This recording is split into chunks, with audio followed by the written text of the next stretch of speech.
Hey there, biology guys and gals, and welcome to our Unit 6 first video lesson.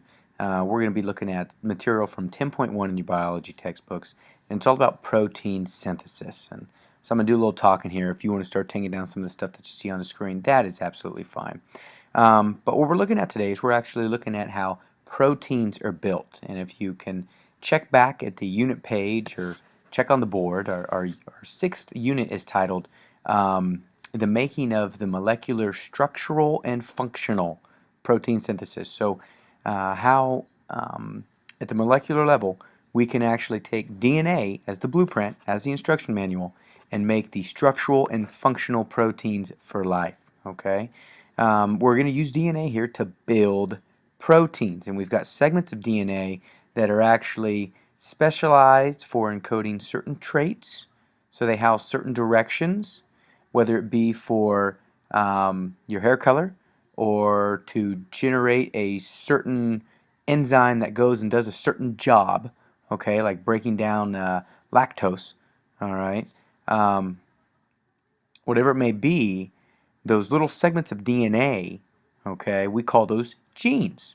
So segments of DNA that encode for traits and directions for cellular processes are genes. So the making of proteins, which are basically encoded in the genes, all right, the structural or functional proteins, that's protein synthesis. So we can also call protein synthesis gene expression because the material or the info or the stuff that needs to be shared from that piece of DNA, from that gene, all right, it's going to be expressed. All right, so gene expression, protein synthesis, kind of one and the same. All right. So like we kind of stated a little bit ago, proteins are the building blocks, the structural and functional building blocks for life at the molecular level. So the proteins can create eye color, or are the basis foundation for eye color. Enzymes, so the little units that actually assist in chemical reactions, building and breaking stuff down.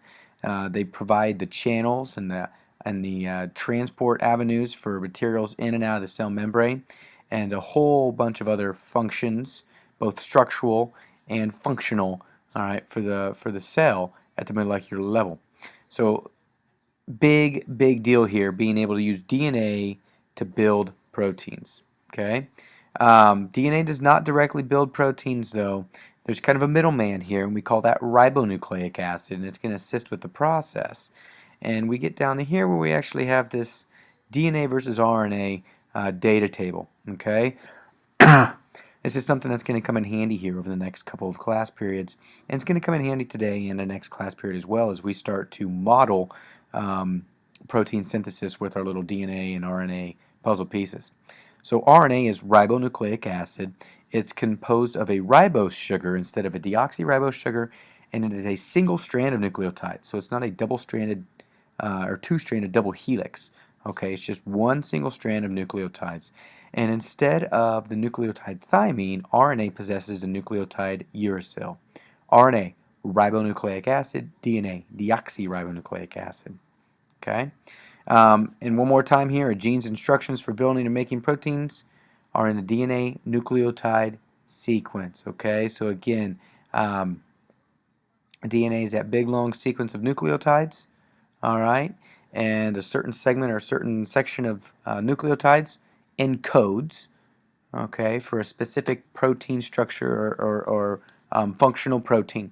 Okay, so it's a gene and it needs to be expressed, so it can create a certain structure or create something that can carry out a certain function at the cellular level. Protein synthesis is the process of taking DNA, converting it into RNA, and then RNA converting into proteins. So the main thing we're going to look at here following this page is where each one of these things takes place, how they take place, and what enzymes assist in this process. Okay? So transcription, the first process here. We see that word polymerase pop up again and again. Poly, we're going to add many nucleotides here. First thing for transcription is that we've got this thing called RNA polymerase that binds to the DNA. It actually separates the double helix, and it begins to add complementary RNA nucleotides to the DNA template strand. So real similar to DNA replication in a way. Eventually reaches a stop signal, All right, so it reads 3 nucleotides that say stop, and that RNA molecule breaks away, okay, and becomes known as mRNA, messenger RNA. We can see this happening right here in our diagram, okay?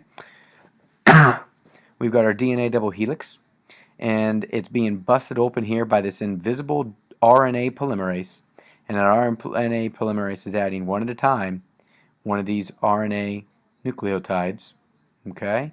And eventually it's going to reach a stop codon. We call these codons, mention that here in a little bit. And it's going to break away from the DNA molecule, and it's become mRNA, messenger RNA. So what it's really doing is it's kind of carrying the message to another part of the cell of how to create that specialized protein, whether it be structural or functional. It's encoded some of the DNA information in the form of messenger RNA, and that message will be carried to the cytoplasm of the cell, where then it will be translated into an actual protein. So the DNA has been read by the RNA polymerase. It's been transcribed into messenger RNA, and now that message is going to go on to the next step. Where does this take place? The nucleus. What's going on? DNA to mRNA. And what does it? RNA polymerase. Another diagram from your textbook that kind of shows the process right here. Again, several diagrams out there, all of them very beneficial. Take time to check those out. If you got questions about them, by all means ask. The second step here, translation, how we go from RNA to proteins. So we've got a couple other units of RNA at work here. We've got stuff called our ribosomal RNA and another stuff called transfer RNA. And the ribosomal RNA is basically a big old ribosome. Okay, so like a piece of protein with RNA, so instructions attached to it, and it attaches to this mRNA, and it actually reads this mRNA and sequences of 3 nucleotides known as codons. And when this rRNA begins to read, it eventually hits an AUG codon, and that AUG says start. So when it hits that start, it actually starts sending out chemical signals that are requesting for transfer RNA, tRNA, to actually bring in a specific amino acid that is complementary to that codon. The tRNA attaches to what we call the anticodon, which is the segment of 3 nucleotides at the bottom of that tRNA molecule. And the amino acids are brought in, bonded with another amino acid. Peptide bonds form to bond those amino acids together. And then eventually those tRNAs leave. More tRNAs come in, more amino acids come in, more amino acids attach. Those tRNAs leave, another tRNA comes in. Amino acids attach. Old tRNA leaves. The process goes on and on and on until eventually we reach another codon that says stop. At that point in time, the rRNA releases, the mRNA is broken down, and we've got a long amino acid string that is the product of this process, and that long amino acid string will end up becoming a protein. Because as we studied way back in Unit 2, the monomer for proteins are amino acids. Okay, they are the building blocks for proteins. Another diagram for your textbook showing what's going on here. We'll check this out, talk about this a little more in class as we practice this whole process. So in review here with translation, it's occurring in the cytoplasm of a cell. It is ribonucleic acid being translated into a protein, and mRNA, rRNA, and tRNA all assist with this process. Another diagram here showing the actual rRNA unit, which would be this big old chunk right here and this smaller chunk right here, reading this mRNA strand, okay? And these tRNAs, they enter from here, okay? So they're entering the right of the diagram. They're being slid over to the left as this big old chunk moves to the right, and they bring in these little amino acids, like this myosin. Cannot remember off the top of my head what R is, and cannot remember off the top of my head what S is. Maybe Serine, not sure. But anyways, these guys will bond to each other here at this active site, eventually forming this long amino acid strand. Okay. Now, the codons that are actually requesting those amino acids, there's 64 of these codons. But of these 64 codons, there's only 20 different amino acids in the entire human body. Okay, so there's thousands of different proteins composed of thousands of different amino acid sequences. All right, but all of them come back to being just 20 different amino acids. So how it works if you use this diagram right here is if you are an actual rRNA, ribosomal RNA unit, you read the mRNA in sequences of 3 nucleotides. So AUG is the start one. So the first letter is A, so we go over to this little quadrant. U, so we're down here to this portion of the quadrant, and then G. So methionine, AUG, the start codon. Let's say we had a UCA, okay, as our codon. So we go over here to the top first quadrant, U, C, A. Serine would be the amino acid that's encoded by that. Again, we'll practice this more in class, okay? A little summary page here that can also be found on the notes online. This is just kind of putting these slides together on one page.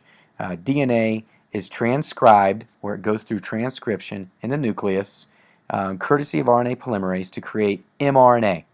Okay, we refer to it as RNA when we're talking big picture, but it really makes messenger RNA, and that messenger RNA is then translated in the cytoplasm in the presence of rRNA and tRNA to make proteins, okay, or to bond together amino acids that then are going and being finalized to make proteins. That does it for our video here over transcription and translation. Lots of information, lots of stuff to digest, but again, as we stated in class, this is a little more different and difficult process here. It's kind of taking DNA replication, rearranging it, twisting it around a little bit, and adding some things. Okay, you should feel comfortable though with the generalized structure of the DNA and the generalized structure of RNA, with it being just a single strand of nucleotides. Okay, we'll practice the heck out of this stuff with our little puzzle pieces. We'll answer tons of questions, and I hope you have tons of questions for me. See you in class.